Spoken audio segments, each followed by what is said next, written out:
この番組はご覧のスポンサーの提供でお送りします。Alrighty, welcome everyone. I'm Teeaboo and I am here for Hibike Euphonium, episodes 8 and 9. Last time on Hibike, we of course watched episodes 6 and 7, and there is some seriously interesting stuff going on. So, quick rundown of what we had in the last episodes. We had the Cultural Fest, which was just jam-packed and chock full of cuteness. We had some really interesting stuff that we still don't quite understand the reasons for or haven't been able to talk out with her, but Mamiko, Kumiko's sister, is trying to drop out of college, I believe, for reasons that she just hasn't been very clear about. And, Kumiko feels pretty awkward about that. It's weird, and there are some strange layers to it, given her relationship with her sister and both of their relationships with music. And from what I heard, that her sister gave up music in order to go do the college thing and is now trying to drop out. So there's a little bit of stuff going on there that I would like to see them talk out. Also interested in whether that will factor in any way to the Asuka situation, or at least work as like a parallel to it. I'm kind of thinking that it will, but we'll have to wait and see. But because of the awkwardness in the household, Kumiko went out into the rain and had a run-in with Taki, where she sort of revealed some of the things she's been learning about Taki, maybe without his knowledge.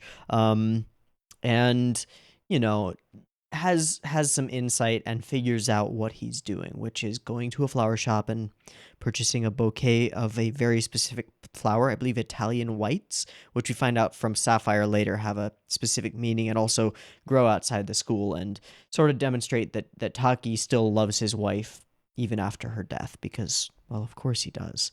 And it was such a good episode. After that, we had the station concert where everybody's getting prepped to do kind of like a fun concert thing in the train station, which is cool. And then we had some more family trouble. We had Asuka's mother, who strikes me as someone who strikes her daughter and does strike her daughter, and also someone who is a little bit off, a little bit mentally unstable at the least. I used the phrase, or the diagnosable condition, borderline personality disorder, because it's something that I'm familiar with, and it reads as pretty accurate for this situation. But in any case, we are revealed that the chipper and loquacious and exuberant Asuka is something of a facade, someone with a much harder home life, and this is, well, it's something that really does happen. And for a while after her mother attempts to force her to drop out of the wind ensemble in order to focus on exams, sort of to choose her course in life, and is extremely possessive in a way that's really grinds my gears, if you will. We talked about that at length, but Asuka starts not showing up to wind ensemble, but people are worried about her. People talk to her. She sort of blows it off a lot, sort of brushes away their concerns, like, nah, don't worry about it. I'm not going to cause any trouble for you. And they seem to be like, okay, that sounds good. I'm not okay with that. I think that is nowhere near solving any kind of part of this problem. But I get the feeling that Asuka is in a situation where she's just like,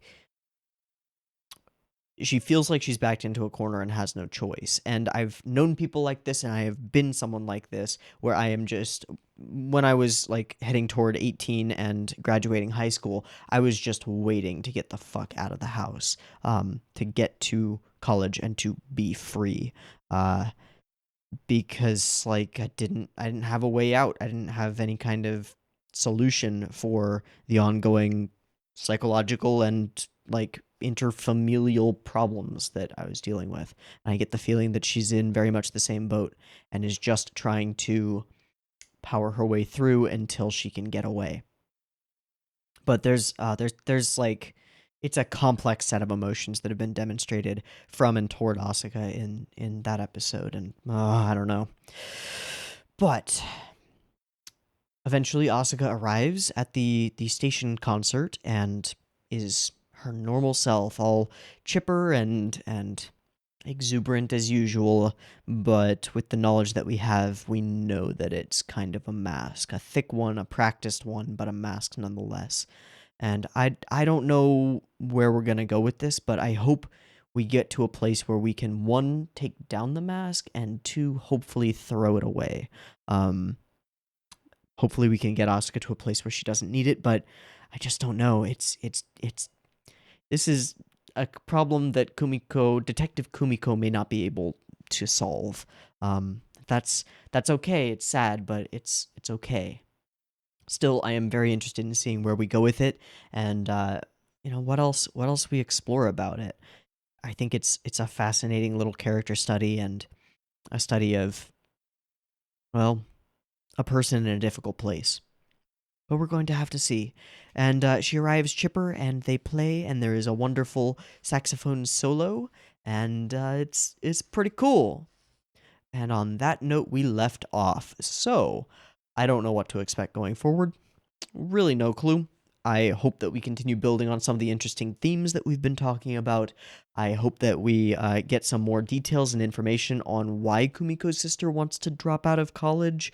And, maybe she has a really good reason. Maybe she's found some other, like, talent or passion about something and is just having to deal with the feeling of disappointing her parents, which is another bag of worms, can of worms. That's the bag of cat and bag. I don't know. It's another can of worms to be opened up, perhaps. And I'm wondering how those two storylines will kind of intersect, because there are some thematic parallels there, with like choosing your own path as a young adult or somebody moving into young adulthood, and having to deal with families that maybe don't respect or have no desire to honor your right to choose that path for yourself. We're gonna have to see. We're just gonna have to find out. So, in the interest of doing that, and in the interest of not wasting any more time, let's go ahead and start making our way towards jumping into Hibike episode 8. One piece of housekeeping before we do so: the copy of Hibike that I have, that we've been using up until now, has two subtitle tracks on it. It had the FFF fan subs, and it had the Kantai fan subs. However, the FFF fan subs end at episode 7. They are available, and they're up through episode 7, and they're the ones that we've been using most of the time. Available and fair up through episode 7, and then they're gone. So we only have the Kantai subs from here on out. I've seen some people recommending me the Inkwell edit subs. Those only exist, as far as I can find, for Liz and the Bluebird. I cannot find any other fan subs, for, at least in English, for Hibike S2. I can only find the Horrible Subs version, which is, as far as I know, the direct Crunchyroll rip, which I've heard lots of problems about, and FFF up until episode 7, and Kantai, which I have heard mixed things about. As far as I know, they're the best thing that I have access to right now. If you do have a recommendation for better subs that you know exist, and actually exist for Hibike Euphonium Season 2, Episodes 10 to the end, please let me know in the comments. Until I am informed otherwise, I'm going to use what I have and just watch the show. And hopefully my piddling knowledge of Japanese will help us figure out anything that's super weird here, in terms of subtitling. I don't know, but we are forced to switch subs mid-season because the FFF ones just, like, disappear. So, one housekeeping thing is out of the way. Let's go ahead and jump on into episode 8 of Hibike Euphonium Season 2, which I have up and ready to go. It is at 0 seconds. There will be two versions of this reaction video. You can find a picture-in-picture version with the video up there in the description down there, and a timer-based version up on YouTube. The picture-in-picture version, while it will have the video in it, will not have discussion at the end of each episode. The timer-based version on YouTube, while it will have discussion at the end of each episode, will not have the video in it because copyright. So mix and match as you see fit to get the content that you want, and if you are going to use the timer-based version to sync up with your own copy of Hibike, then get episode 8 ready to go, because there will be a beep beep timer to count you down to the beginning of the episode, and it will be coming at you right now. Nice.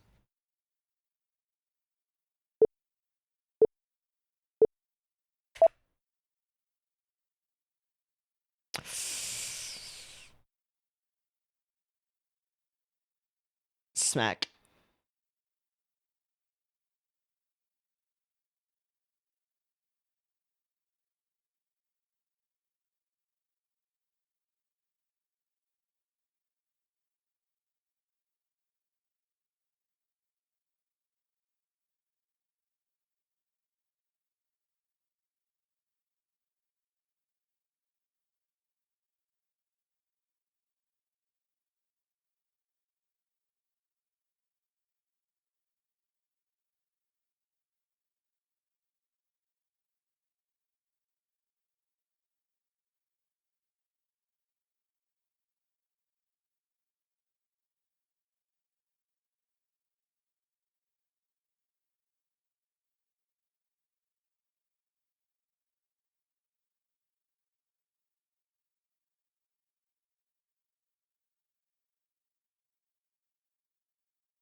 Okay, here we go.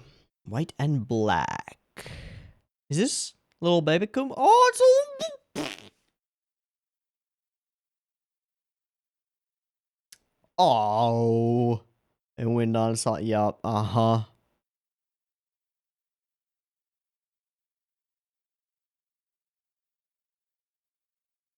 And it's the coolest thing she's ever fucking seen.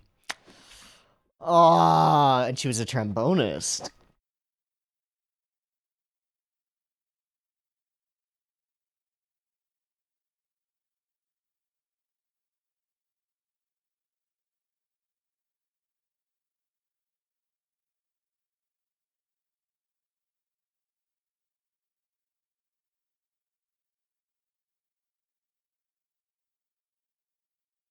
I have read about this one. It's supposed to be Rhapsody in Flu, which is a play on Rhapsody in Blue, which is a really shitty translation.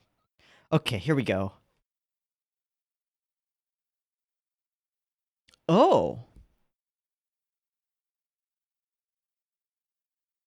Oh. Oh.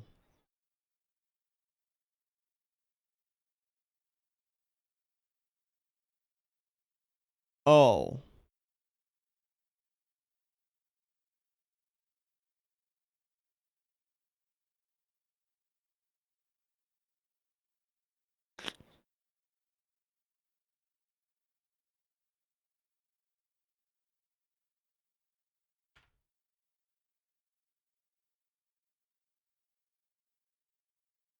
It happens.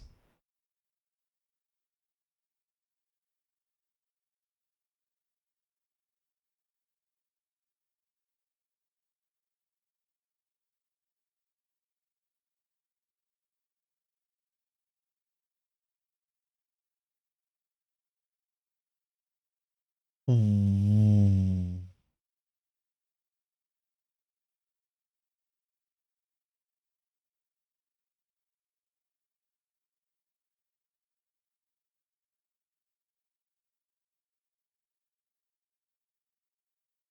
A shit. There's an element of right to what he just said, and there's an element to big fuck you.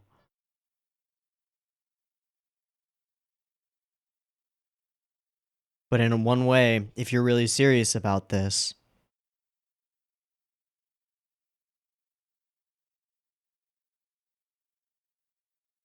oh, I hate that.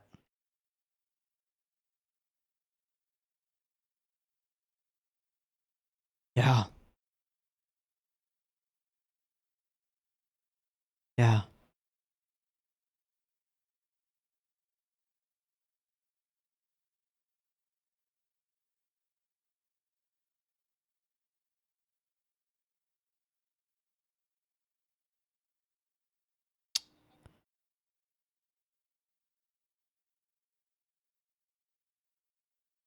Hi, Shuichi. How's it going? Just gonna try from the faucet? I love doing that. How did you yeah. Aw.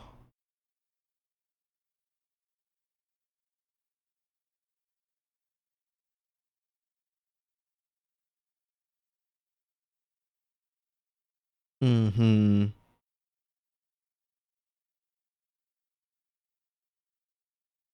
God, that's freaking rough. Hello. Oh. Hmm. She might get cut. Like cut. Again with that. Mm-hmm. Mm-hmm.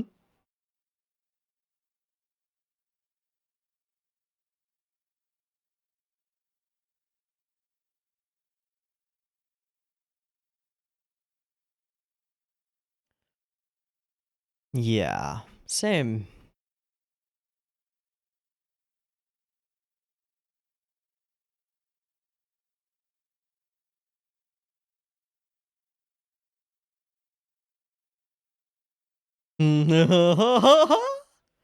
Oh wow, the same line.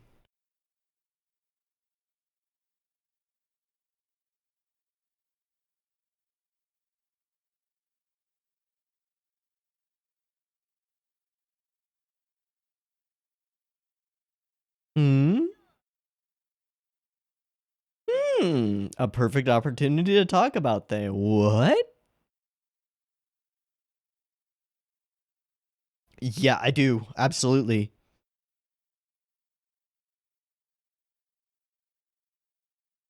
Great. I would love to see how you live.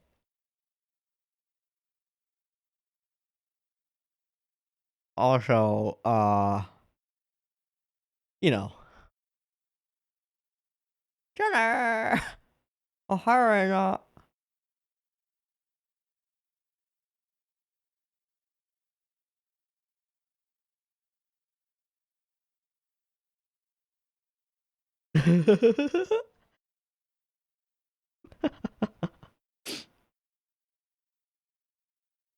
Very gray. Hmm.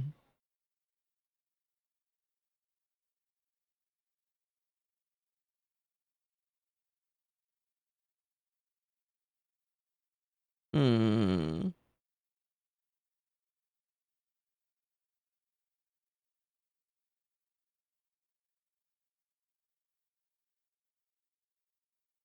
Hmm. Back to going through the motions. Yes.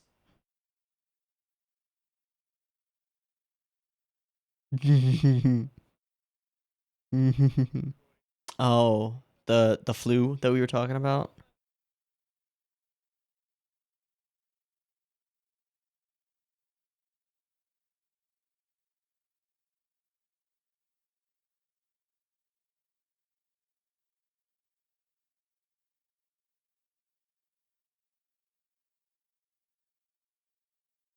Fair enough, buddy. I like him.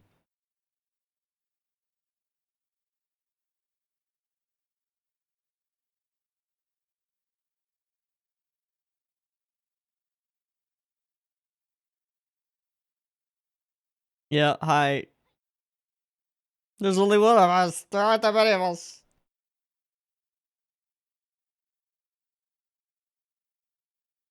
You have to take the lead.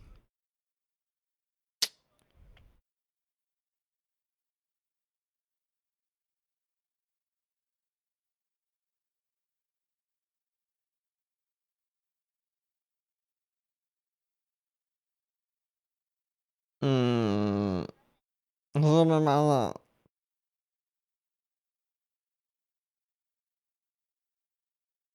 Nope. Sick. Y'all should be quarantined from her. Ah. That's.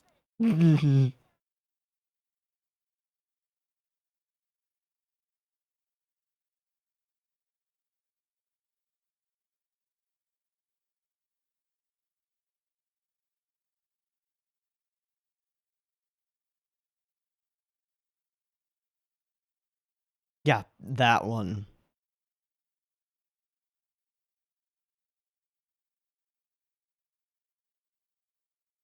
Hmm.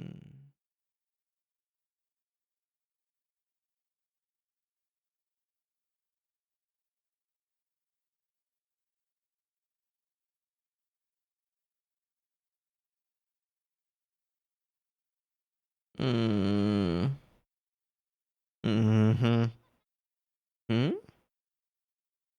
Hmm.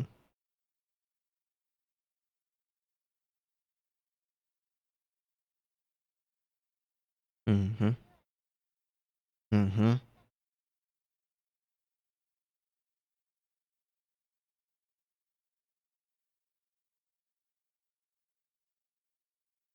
Taki's pretty cool. She's so cute. They're all so cute. But she's so cute. Hmm.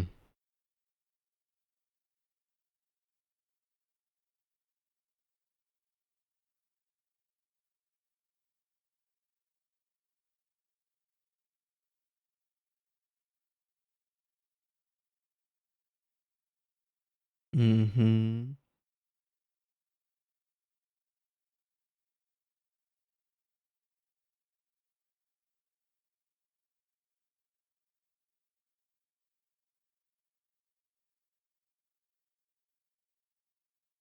Yeah.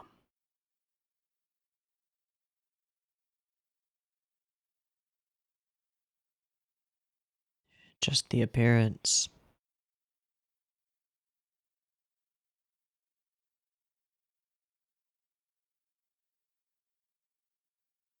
Oh, she might, but she might not be able to get away from it.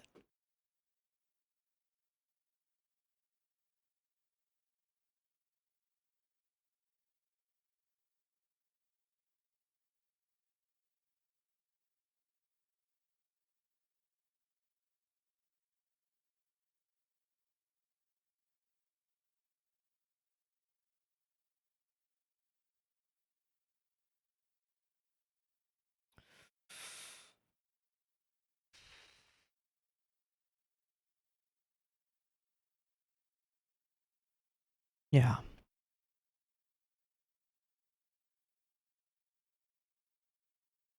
It's not quite Schadenfreude, but that little bit of relief at knowing that other people have faults.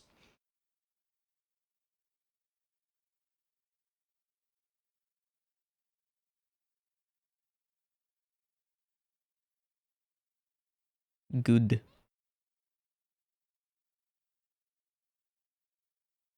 Now you have no UFOs.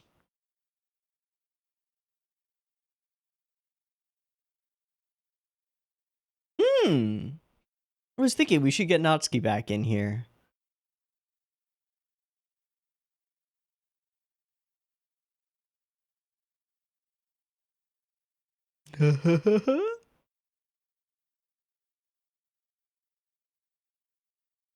Hmm.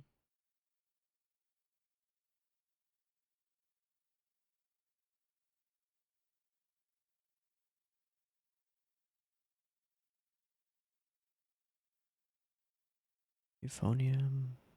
Books.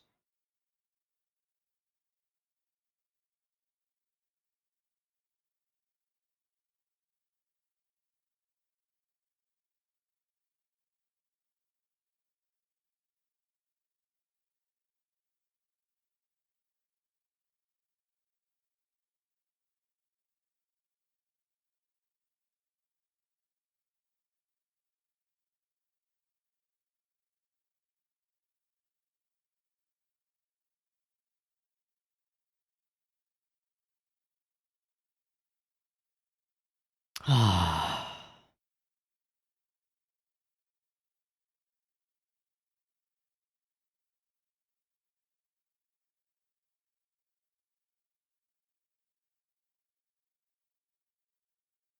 Hee.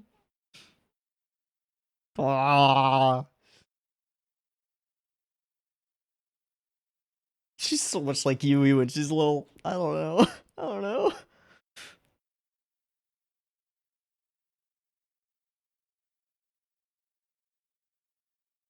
Sister there? Nope. What? Hi. Yep, just here in your house.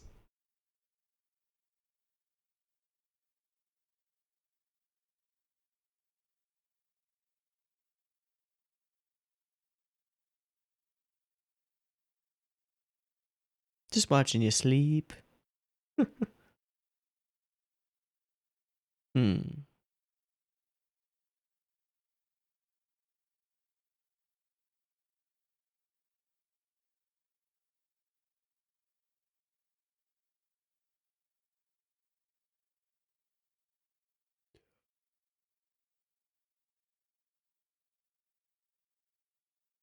Hmm.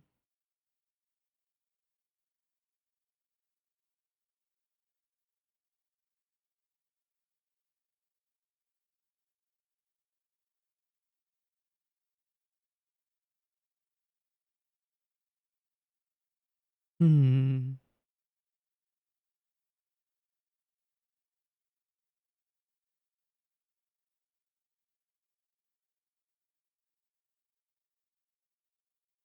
That translation's a little bungled.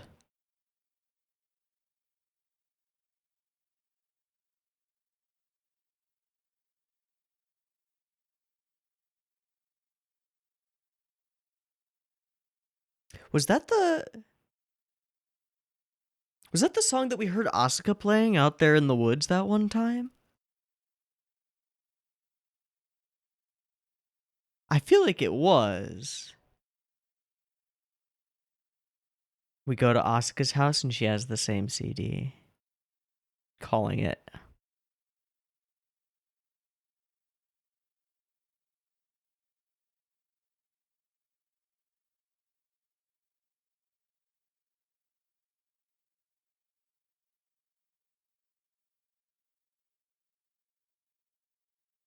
Ah. Uh-huh.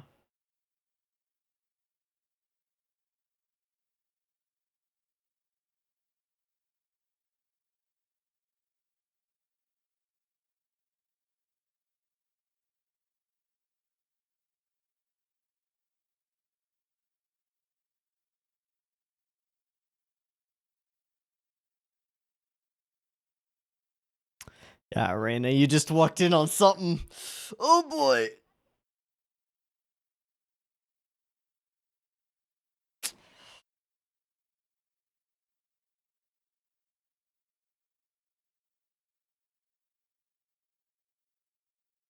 Wow.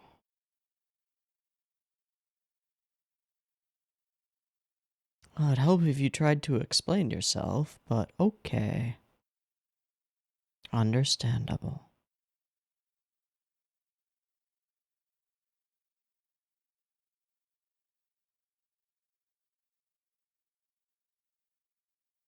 Wow.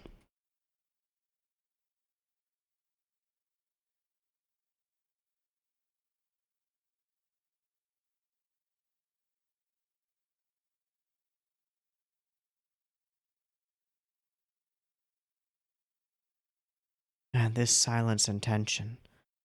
Hi, Mamiko.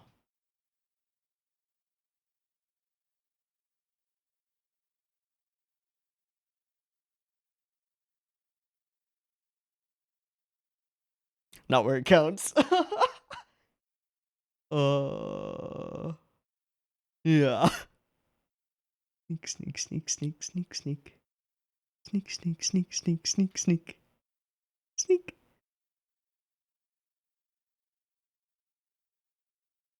Ooh.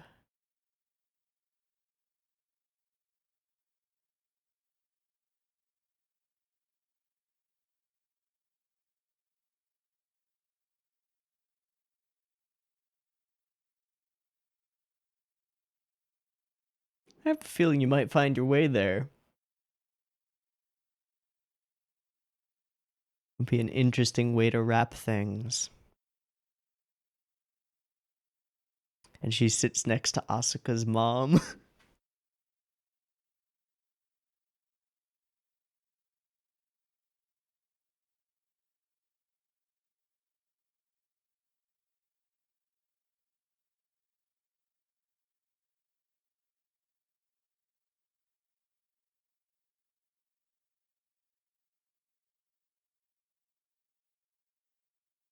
The scene from the OP, yep.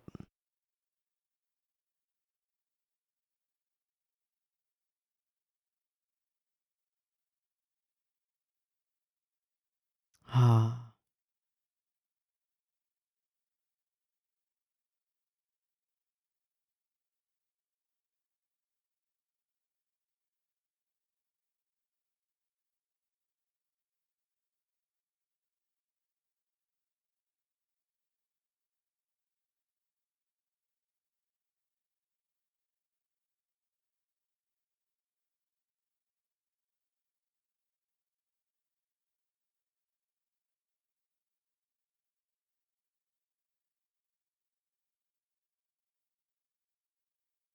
Hi, Noski.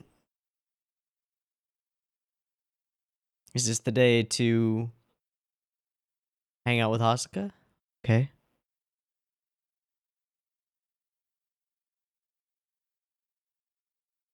Cut.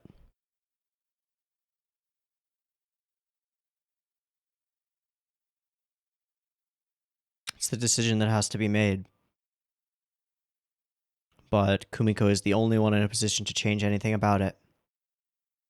Ooh, okay. Lots of setup. Oh.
Oh, wow. There was a lot of tense silence in this episode. Like really well done tense silence, you know, where it sort of eats at you and you feel it. Ah, that was cool. That was cool. It does definitely feel like a lot of setup for the coming next episode. Can I just say that little mini Kubiko is super cute? She's already really cute, but then you make it smaller and you make it cuter and it's cuter. Like what else can you say about that? It's really fucking cute. So this is one thing that I had heard about the Kantai subs is that they mess with some of the title translations because that should be Rhapsody of a Flu, or which would be a like a play on Rhapsody in Blue. Rhapsody of a Cold doesn't make any sense there. So, yeah. Okay. So we find out one of the big things that I was wondering, which is what does Mamiko want to do with herself if she's quitting, if she's dropping out? And the answer is she wants to be a beautician, which is like a fine profession. It fits. Like we've seen Mamiko wearing well done makeup like frequently. So it fits that this is something that she's been thinking about and active in for a while and wants to do. But there's no easy answer to this situation, I don't think. And while it her father's position on this definitely grinds my gears, like I have some issues with this response from a parental figure, at the same time, there's also merit to it, which is that if you made this choice and you said you were going to do it and go to college, and we're paying for it, and we're paying to keep you alive there, you better have a damn good reason for wanting to quit, which I think she does to an extent. But more than that, if you think your reason is good enough, then you're going to have to fend for yourself. However, removing support like that is like not a good thing, I don't think. I do think that there's a justification for it though. I think and I think that if you're willing to rephrase it as like, and he does sort of say it explicitly, he says prove your dedication, right? Prove to me how much you actually care about this, if you want me to respect your choice. If you phrase it like that, then I can't help but agree with it, but at the same time, it still is kind of fucked up. And it's so true of family situations when you've been living with people for years and years, and then there's always a complex network of responsibilities and rights that goes along with familial dynamics. It's just like it's hard and it's complicated. And as a child, like, yeah, you can get forced into stuff by your parents and they may not realize that they're doing it. It doesn't make it any worse or better. It's just the way it is, and it kind of sucks sometimes.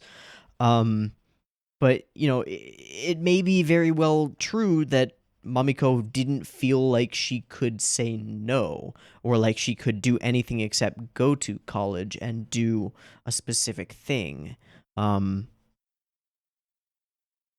I mean, that's kind of how I felt when I went to school, and when I ended up choosing a programming degree, which is something that I now regret. I felt like I had to, because that was the path laid out in front of me, and the path that was made possible by the generosity of my family. And that's absolutely true and valid, I think. It's still not it's not good. Like, personally, because of the way that I am and the way that my life is working out right now, I fall on the side of self-determination strongly. But there's an argument to be made for both sides, and in a situation like this, when it's just complicated, it's just not easy. It's not easy. So the way that her father addresses this, and like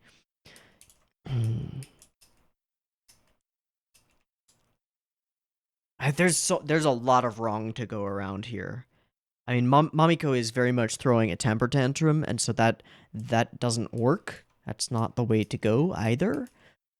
And honestly, I can't help but just feel like Kumiko here, where she's just sort of slumped over. It's like, oh, let it be over. At least that's how I would be, you know? And he's right. You don't always get to do what you want in life. I think that a parent, however, has the duty to hear their child out, at least. To if possible, support them in their endeavors, unless it's ridiculously stupid, which it's not in this situation. It's like, okay, that's a fair profession. There's nothing terribly wrong with that. That just show me how serious you are. I think that's true, and I think Kumiko is right that she's serious about it, absolutely. And then we see little flashes of the past that kind of get recontextualized by this added knowledge that, well, you have to imagine from the way that Mamiko put it, that Kumiko could reasonably feel some level of guilt for being the younger sister that Mamiko felt like she had to make an example for. But I don't know. It's just, I don't know. Then we get this line about "sew your mouth shut," which we then get later from, I think, from Asuka, which is pretty cool. Yeah, so you can't tell anybody, but we'll talk about it with our friends' parents. Asuka keeps showing up, but not as frequently, And that means, well, one, it's dragging down the air of like everybody. To have her in and out like that. And yeah, to see her wear that expression yet again filled me with a sense of unease. So then we have this conversation, and she repeats, "You're not gonna quit, you're not gonna quit, are you? Are you?"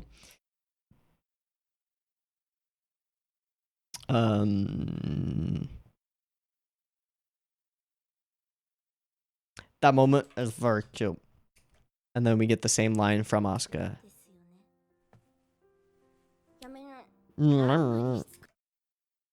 It's very cute. Practice ends early, so we are invited over to Asuka's house. I am super interested in that. I'm very interested. I am going to just call that I think she has that CD on a shelf somewhere for some reason. We'll see. And I do think that that was the song that she was playing out there in the field. I'm not positive, but I think it was. I know we've heard it at some point during the show. We'll see.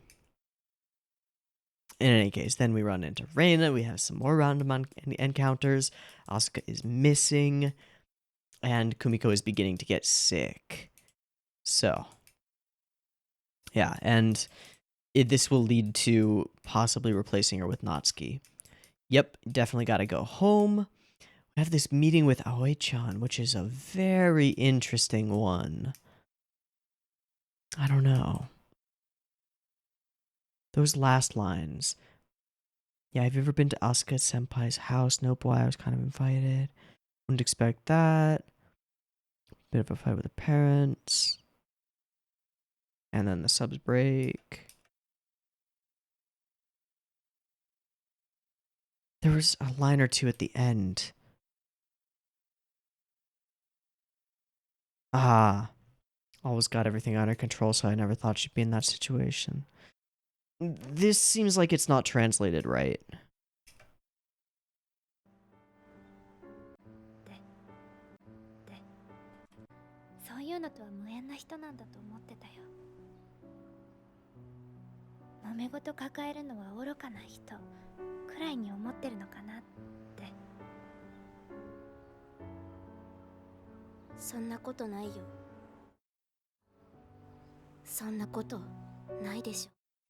Okay, I guess it's right.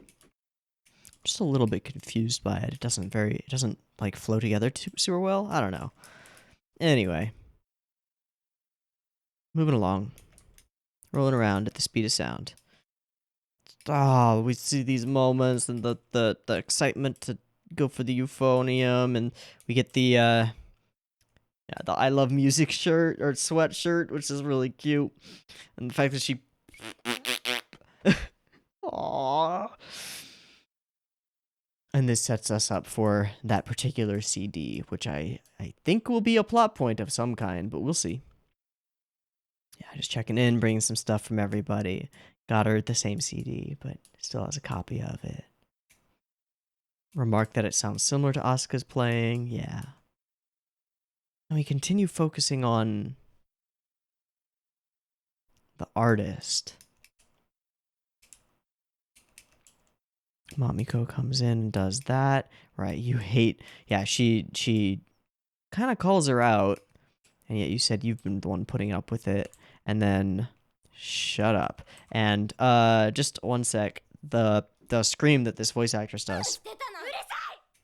Yeah, where it goes over the edge into that screech, that shrillness. It's not easy to do on command, I don't think, but damn. It's definitely a little bit of a shock to the system. The run-in with Shuichi. Not to mention handsome. And then he recommends that she come see us play or hear us play sometime. She asks for the CD. I'm kind of hoping that it ends up being at one of the live shows. I'm hoping it ends up being at one of the competitions. Indeed, I am hoping that that is where these plot threads come together, and that perhaps Asuka's mother is brought there as well. I don't know how or how that would play, but I could see it being a really interesting moment. Maybe a little bit too contrived, though. And then, yeah, she did start playing because she wanted to be like you.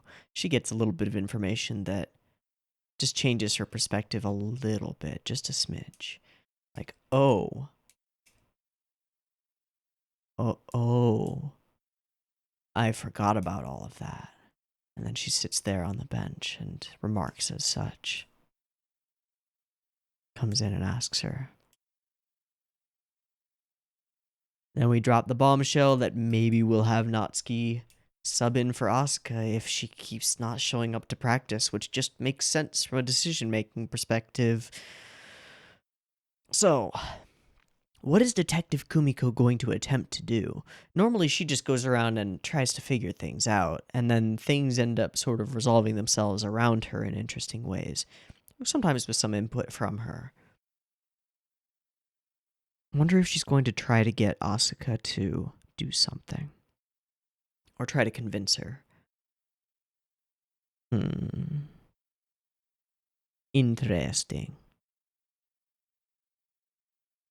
Okay, I do feel like a lot of this episode is set up, and some things are maybe going to come to a head in the next episode. So let's not waste any time, and I'm going to take a very short break, like 30 seconds, just to run a resync and get all the tracks all synced up so that we're good for the next one, and then we will be back here in, well, 0 seconds your time to jump on into episode 9. See you there.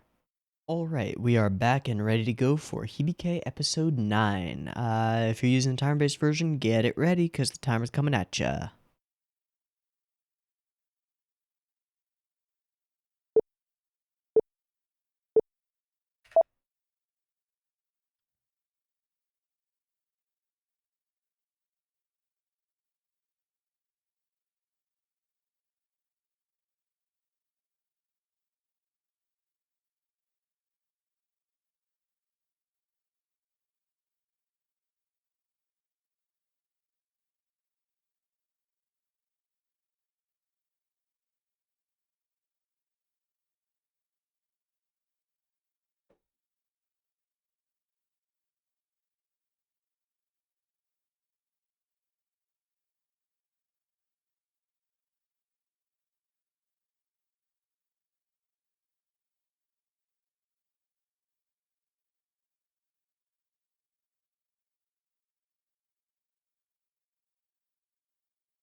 Hmm.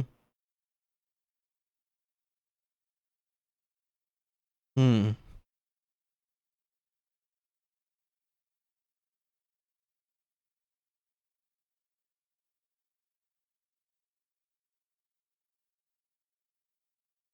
Ah.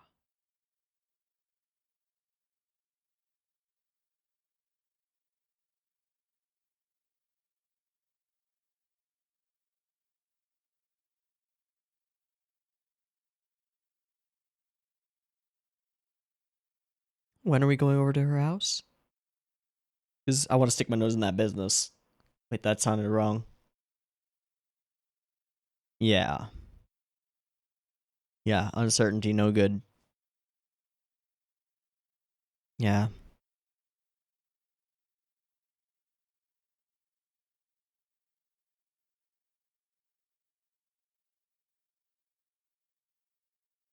I'm so yawny all of a sudden. Jesus.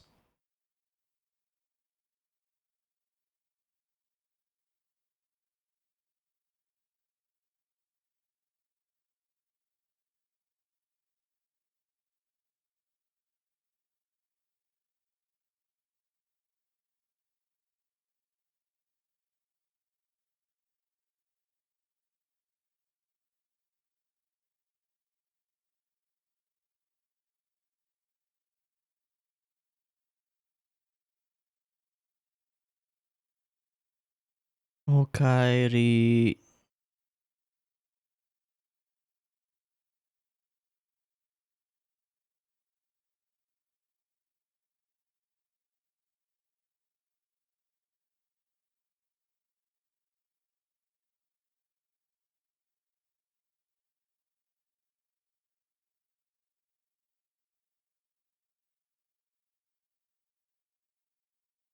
Hmm. Hmm. Shit, that's dark. But yeah, okay. Mm.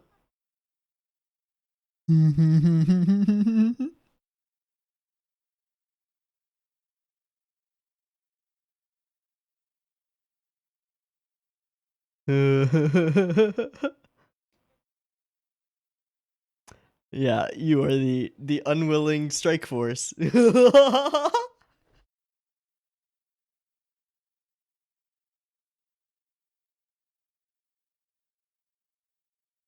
Got her. What's the plan?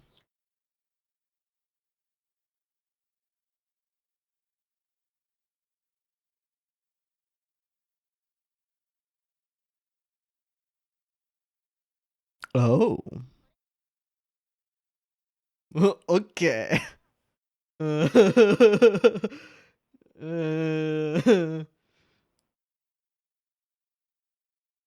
Well, she's been there when things have worked out.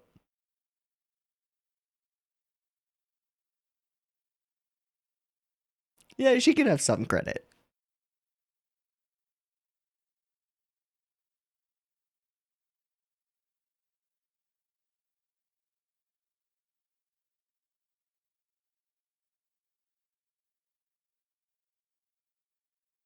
Really cool use of the reflections.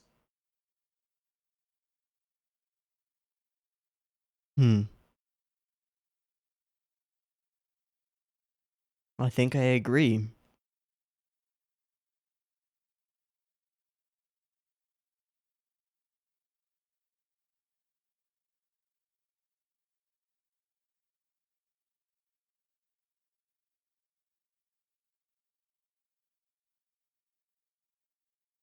Hi, you two. Hanging out together. Yay. Yay. Okay. Okay.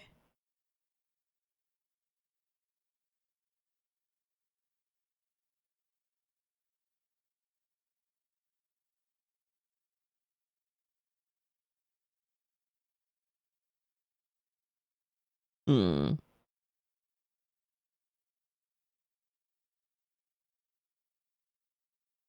Hmm.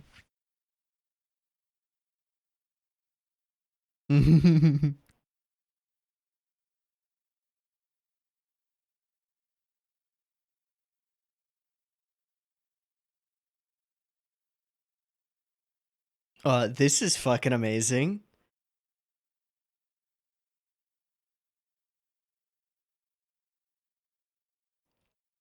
Yes, this is true.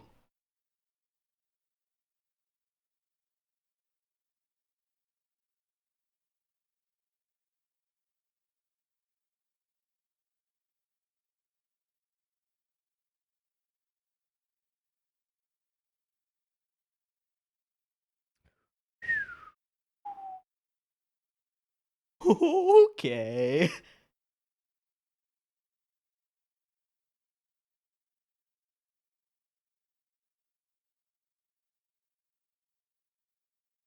Find a girl who looks at you like Reina looks at Kumiko. For real.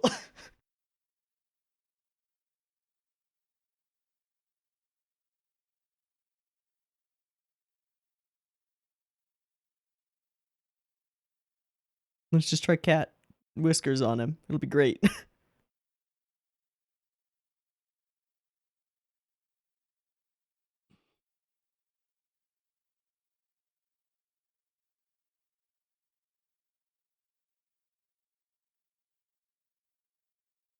I think she thought it was really fucking cute.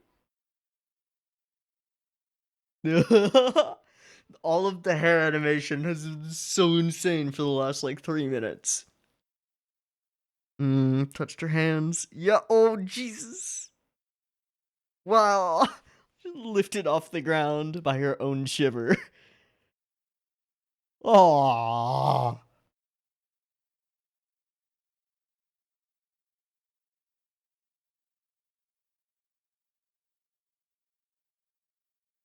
She hasn't told her yet.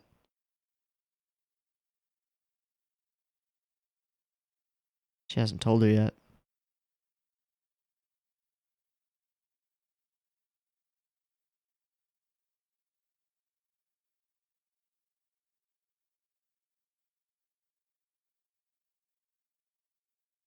Whoa. What a cool moment.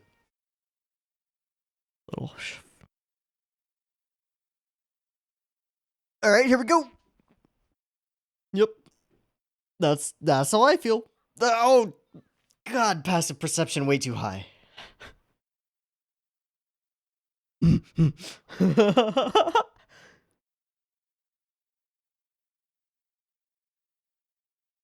Oh boy. Don't forget those chestnuts. Need something to throw the other direction. So you can run away. Hmm.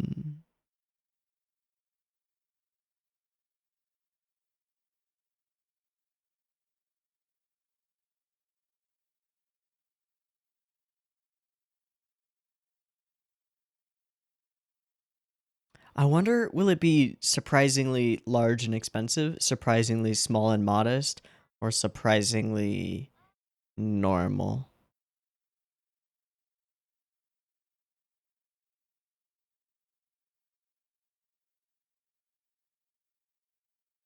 What's up?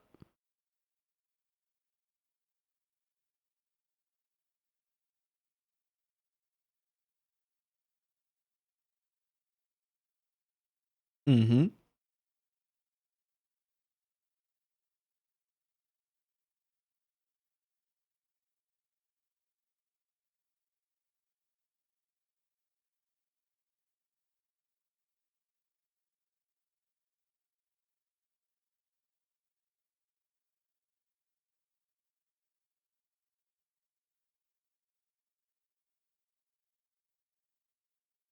Thanks, Kaori.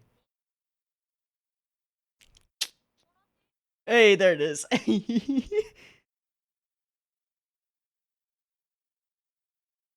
Sure you are.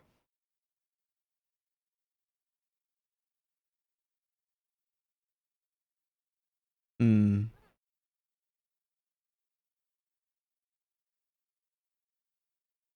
Sudden darkness in Asuka's face.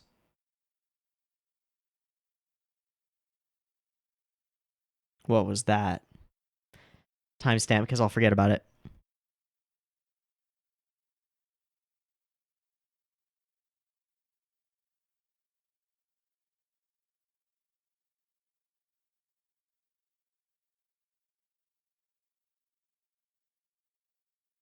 Oh, it's big.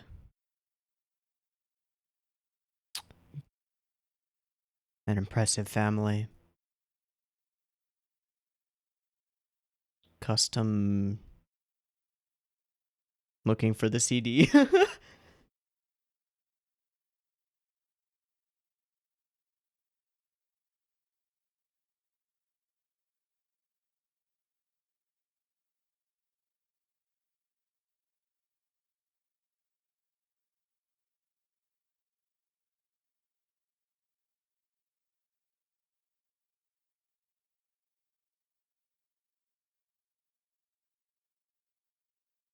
Ooh.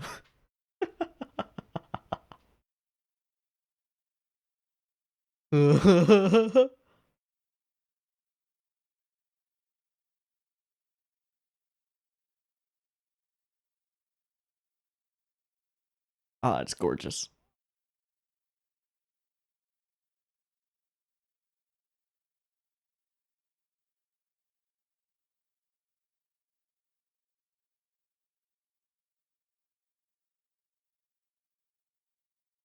Mm-hmm. Mm-hmm.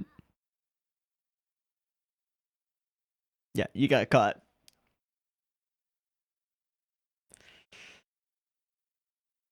Hmm.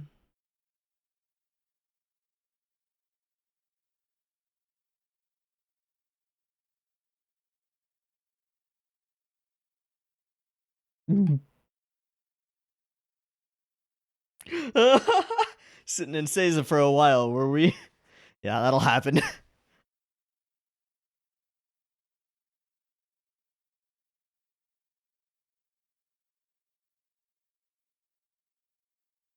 The meal left on the.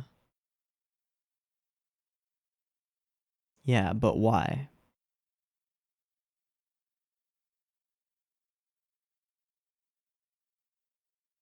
Yeah. Yes, actually.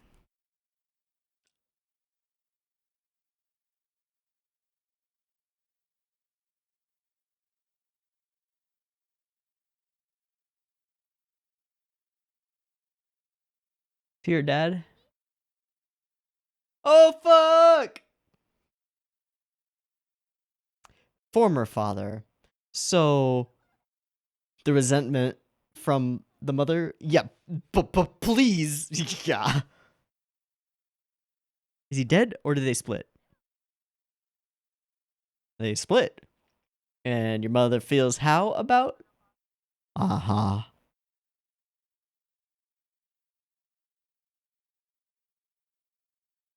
Makes sense. But you have the books and the CDs, right?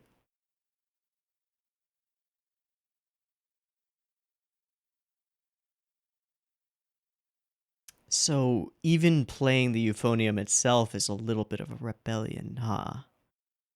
It's more than a little bit strange, yeah. That's a way to put it. Yes. Yes. That seems likely. Though you might be justified in doing so. Hmm.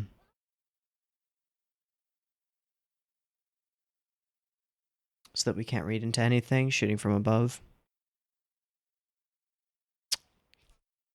Oh, Kumiko.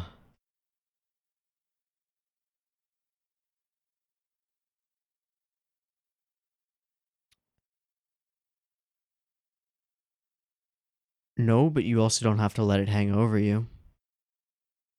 Right. You don't have to let it be that way.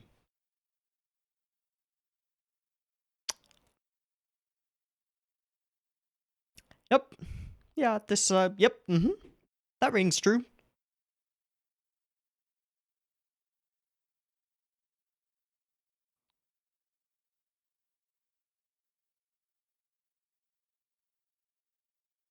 Oh.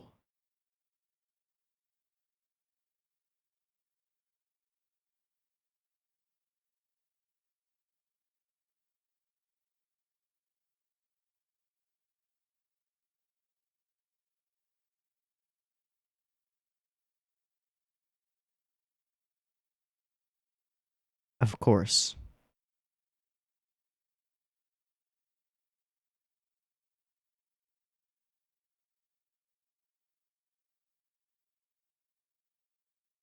Ah. Made a bargain.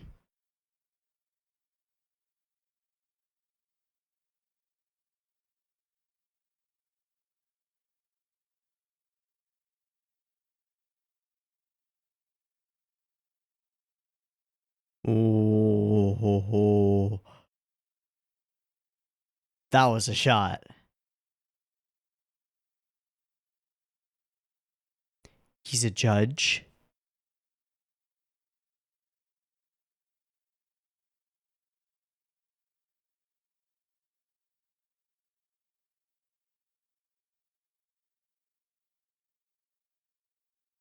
Oh.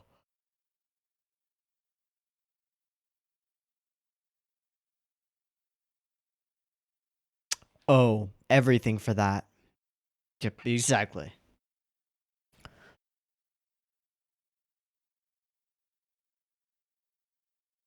Oh my god, Asuka. You take everything you know about a character and just.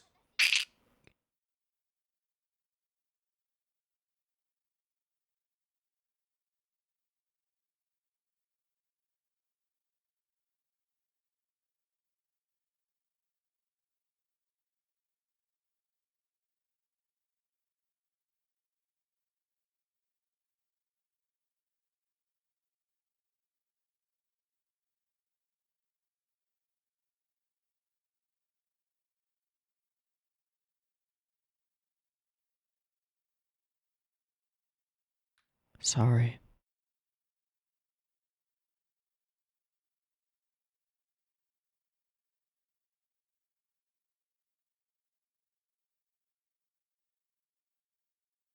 It's a song composed for her.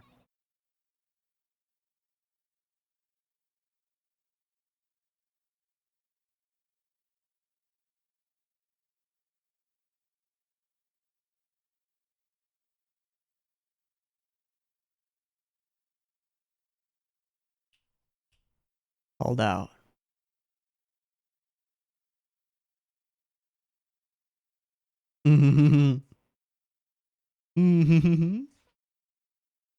Yeah. Yeah, let's do it.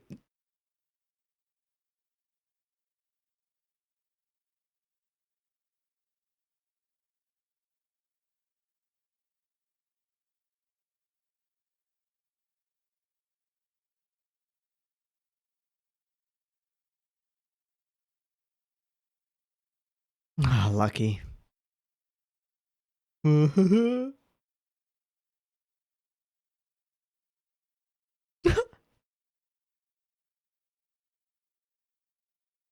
This reminds me so much of Araburu now.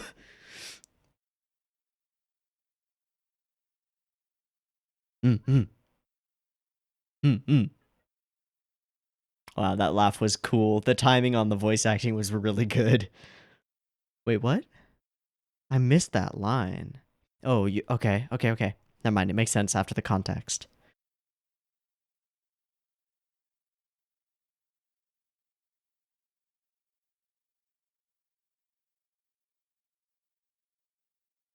Hmm.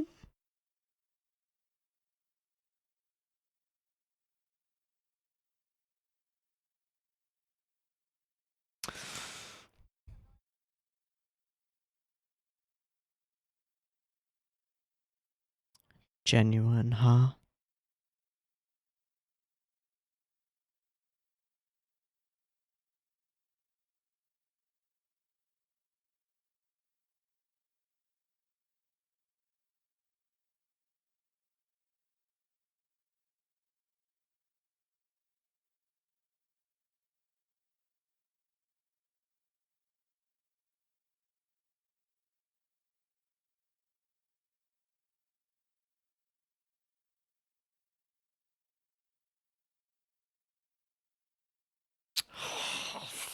That's so gorgeous.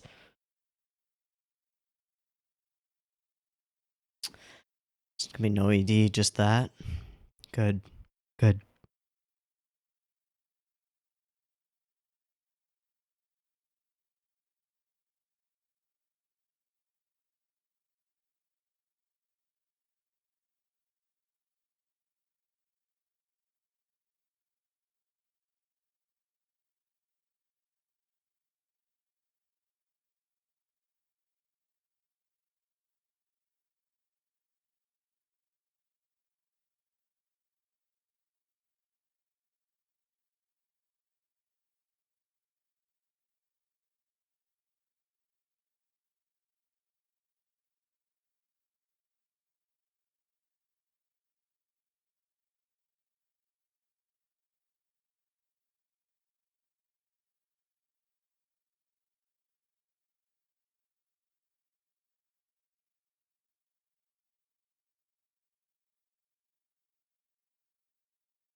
That was a knockout fucking episode.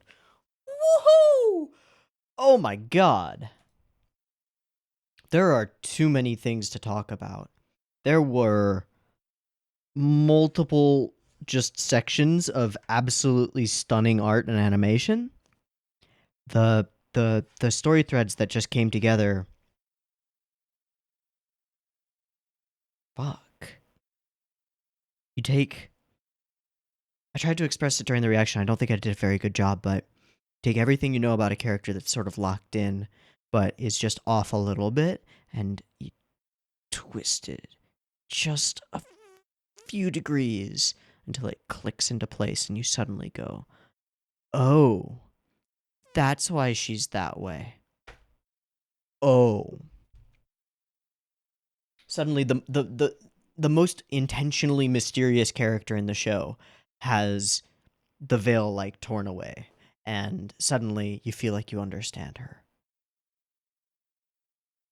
To go on that journey with Kumiko is nuts, and it's not the first time that it's happened. Not quite the exact same situation, obviously, but it's not the first time that it's happened that we've been able to go on that journey with the characters and be in their shoes while discovering things. But man, I don't know where I've seen anything executed to the same level of quality. I just don't know. Okay, so we open on the same lines. If she doesn't make a decision, then we gotta do something about it. All right, makes sense. Very fair. Everybody's sitting together. Notable abundance of leg shots, emotive leg shots in the episode. That's a thing. All of these moments. The CD of them at, I believe, the competition, right? I would assume, yeah, Kansai Wind Ensemble competition. So that's the CD of that, which would mean that she had it, maybe had lent it to her sister, and now her sister is seemingly gone. We'll see. To refer to this as her will is a fantastic little piece of writing. Really like that.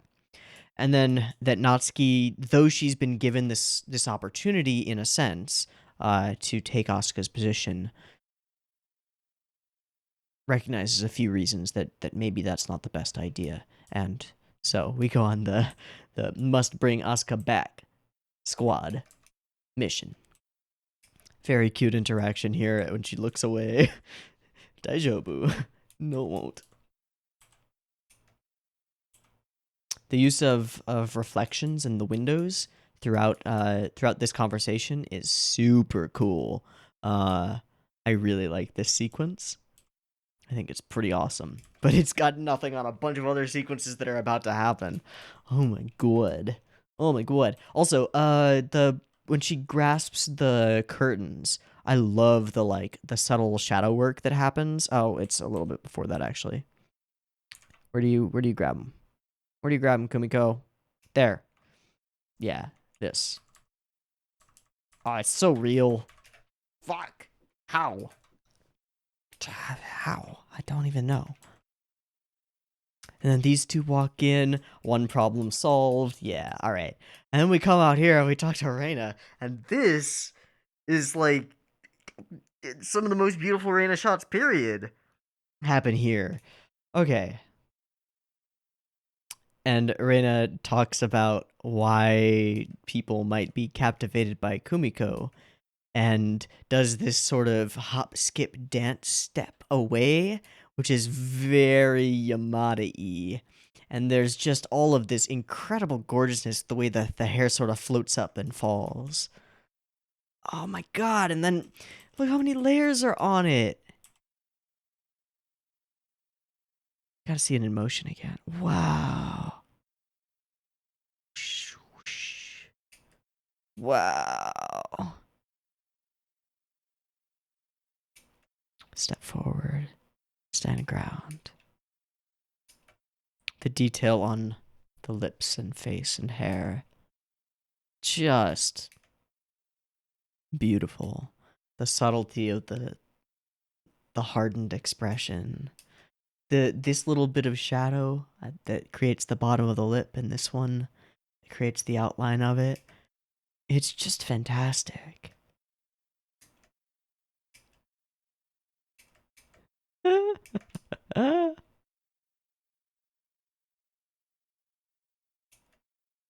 That's what captivates people. And then grab you and find out who. Woo! Yep. Mm-hmm. Yep. Solidly in love with Reina. Mm-hmm. That is just gorgeous. Just gorgeous. And then it's not even close to over. The way she looks lovingly at Taki is super sweet. But also, And then this, it's like, oh, like, I don't even know what that is like. It is just the cutest thing, though. That. I'm done. That's the cutest thing ever.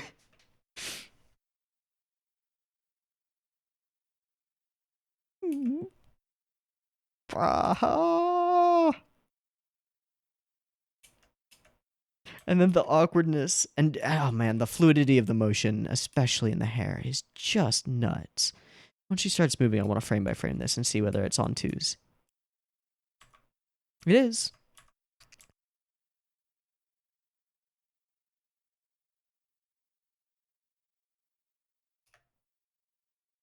And then the moment that their hands touch as he grabs the keys from her, it's like a shock travels through her hands and then through her body, and then she takes a moment to register it, and then it actually genuinely lifts her up against the background, all her hair going with it, and her feet as well. Pushed up and backward by that. And Kumiko notices, because of course she does. Oh, it's amazing. And then just in the background, just sort of, just like,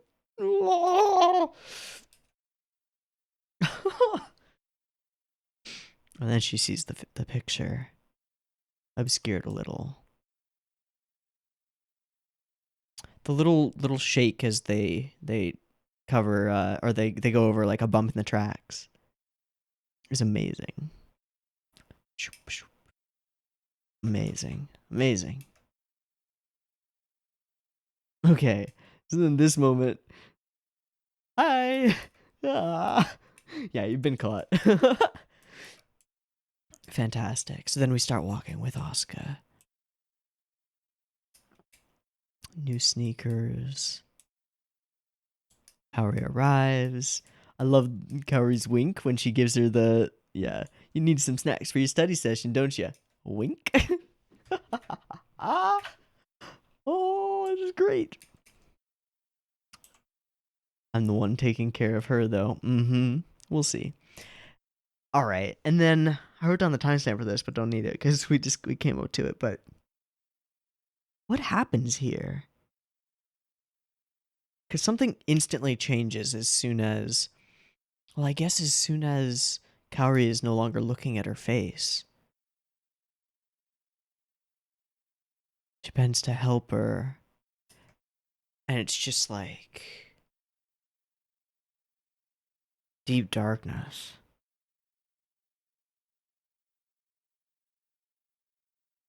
There's just so little context to read into this. How about this? If you have a theory on why Asuka's countenance drops during this moment, let me know in the comments. I'm genuinely curious to know what you think, because I can think of a couple of possibilities. One being that she doesn't want to be doted on or treated like she can't handle herself, which makes some sense. The other is that perhaps just now that Kaori isn't looking at her, like she's on this journey to talk to Kumiko and to honestly to reveal stuff to Kumiko. That seems to be the purpose of it.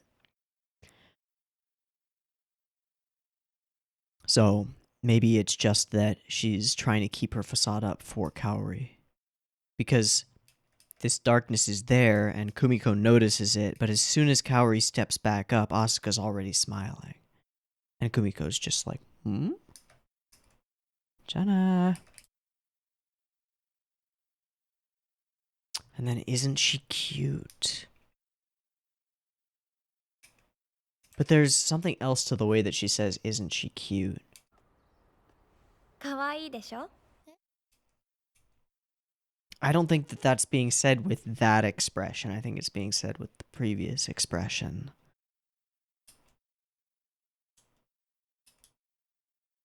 So we start to see her house, and it is a large family home. The kind that spells significant, lasting wealth. We don't see that particular CD on the shelves, so missed call there. But the call that the name on the CD would be important, definitely got that one. All right. Not that I'm super thrilled about that or anything. But all right, so your notebook, and yeah, they are sitting in Seiza, which will definitely melt your legs. Try it. If you don't believe me, try it. Go sit in Seiza. Sit down on your knees until your butt touches your ankles and try and sit there for a while. It hurts. It hurts a lot after not long. I mean, you can get better at it, but ugh. Yeah. I have done that.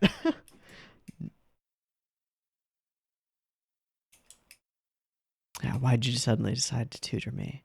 No, she wanted to talk. Okay, so then we get a little bit later, the sun is setting, and this makes a very, like, a more intimate experience, a more intimate time just to talk to each other. Let's drink, the tea's getting cold. Yeah, here we go. The author is a Euphonium player himself. He is my former father. Boom. Mushroom cloud. He's my former father. Love the angle choice. The Kumiko face just like, Oh. Yeah, questions, please.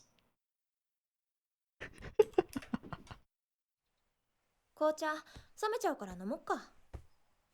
それどころではなく質問タイムです。質問タイムです。Kind of Joseph Joestar clickety clacketing going on here. I love it. All right, so what do you mean by former father? That's a place to start. They divorce. Makes sense. She didn't want you to have absolutely anything to do with him. And suddenly, like, instantly, a bunch of things become clear. Playing the euphonium is Asuka's only lasting connection to her father.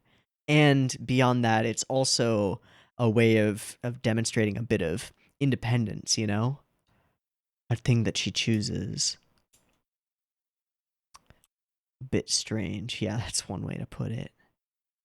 And Kumiko's just like, strange. So about that. Yeah, restrictive and gets hysteric at the drop of the hat. The way it comes across is just, it's fucking complicated. Like any parent-child relationship, especially when there's tension in it, when it's not like the ideal, which it almost never is. It's complicated. There are weird mixed feelings on both sides, obviously. Kumiko calls her out. You actually do hate her, don't you? I think so. I think probably. You can dodge around it. And like, yeah,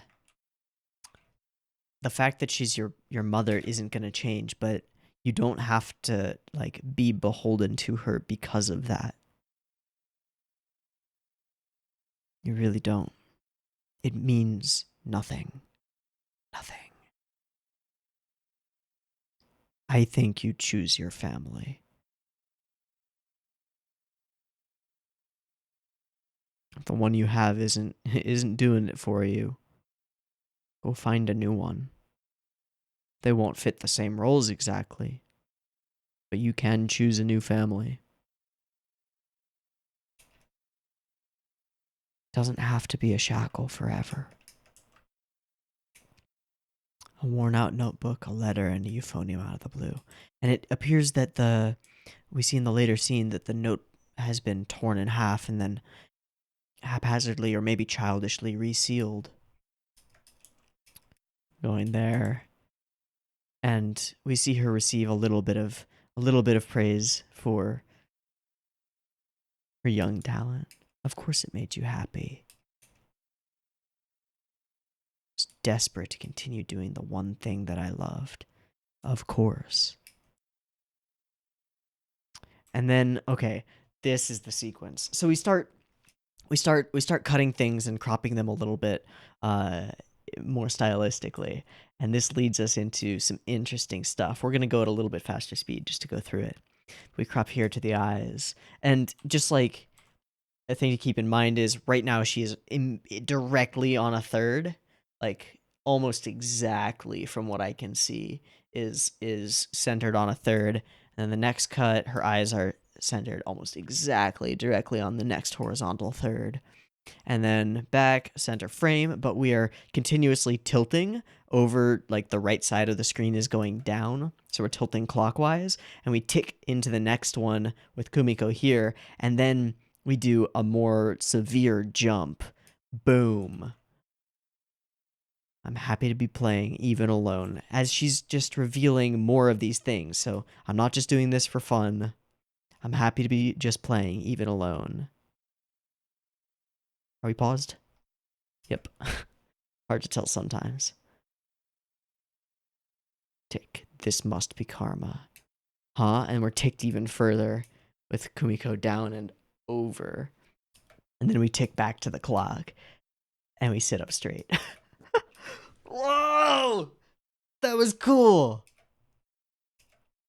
That was really cool. I like it. All right. And then the reveal that he is going to be a judge there. And that is why she sort of changed a little bit earlier and became a little bit more forthright and a little bit more gung-ho about getting there, doing it. Everything was for this. I thought to myself that I really loved it. I really loved it. Maybe what I really wanted was for you to reject that piece, but she won't. Sometimes she will say the thing that hurts most at the exact right time.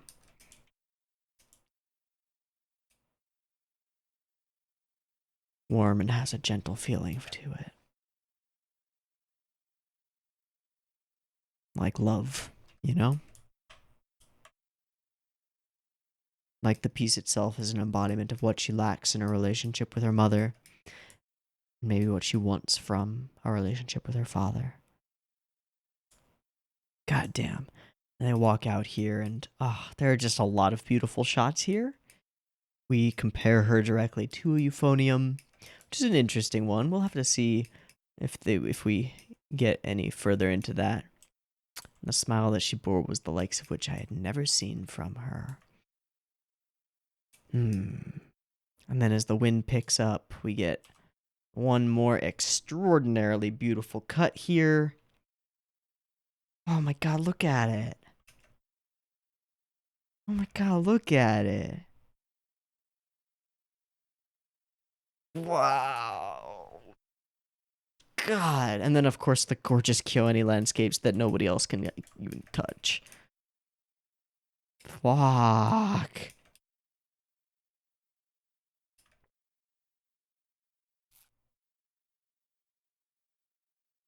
And we use that as the ED. This was quite an episode. I am so happy about that.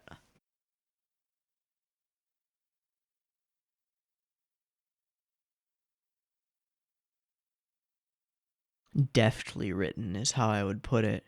Deftly written, and then it's one of those situations where everything else falls into place. The music choices throughout, excellent. The direction and just flow and pace of the episode throughout, excellent. Animation, do I even need to say? It was excellent. This was an excellent episode. So was the one before it, but this one, it's got a few notches. Wow. I am thoroughly impressed, and that was cool. I have also, I think, fallen deeper in love with Reina. Didn't know that was possible, but yep, And while she's quite complicated, I I think I have a little crush on Asuka. Because this was one of those times where you see through someone who you thought you kind of understood and just knew you didn't, but you weren't sure what you didn't understand, and now you see through it and you're like, yeah, okay. I see it. I understand. We'll have to see how all of this plays out and whether Asuka can, or her mother, can be convinced to stick with it. I sure hope so. I do. Regardless, I think it's clear that Asuka's not going to stop playing for herself for her own reasons. But it would be fantastic to have her play with the competition for her father and win in his eyes. Achieve victory. I want that for her now, you know? That's what telling a character's perspective like this does. You come to want what they want. You want it for them the same way they want it for themselves. And I do for her. I do. What more can you ask for, right? From a fictional character in a show? Make you feel for them. That's the purpose, right? If so, then this is a win. This is nailing it. And I really liked it. With that, I think we're going to wrap this one up. So, I've been Teeaboo. This has been Hibike, episodes 8 and 9. I hope you've enjoyed them as much as I have, because I found them to be fantastic. Just knockouts, home runs. Especially this one. Man. I don't know how you top that, but I'm looking forward to seeing Kyoto Animation try. We'll see next week. Anyway, I've been Teeaboo, this has been Hibike. I hope you've enjoyed it, and I hope to catch you next week in the next one. Peace.